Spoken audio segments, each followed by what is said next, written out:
അസ്സലാമു അലൈക്കും വറഹ്മത്തുള്ളാഹി തആല വബറകാതുഹു. അബൂ ഹുറൈറ റളിയല്ലാഹു അൻഹു നിവേദനം. അവർ പറഞ്ഞു, ഒരാൾ ചോദിച്ചു, അല്ലാഹുവിൻ്റെ പ്രവാചകരെ, ഞാൻ ഏറ്റവും നന്നായി വർത്തിക്കേണ്ടത് ആരോടാണ്? നബി സല്ലല്ലാഹു അലൈഹി വസല്ലം പറഞ്ഞു, നിന്റെ ഉമ്മ. പിന്നെ ആരാണ്? നബി സല്ലല്ലാഹു അലൈഹി വസല്ലം പറഞ്ഞു, നിന്റെ ഉമ്മ. പിന്നെ ആരാണ്? നബി സല്ലല്ലാഹു അലൈഹി വസല്ലം പറഞ്ഞു, നിന്റെ ഉമ്മ. പിന്നെ ആരാണ്? നബി സല്ലല്ലാഹു അലൈഹി വസല്ലം പറഞ്ഞു, നിന്റെ ഉപ്പ.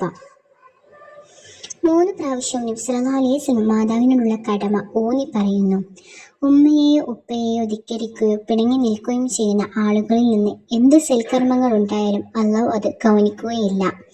പൊതുരംഗത്ത് മാന്യനായേക്കാം, ഈ ഒരൊറ്റ കാരണം കൊണ്ട് അള്ളാഹുവിൻ്റെ അടുത്ത് വലിയ പാപിയായി തീരുന്നത്.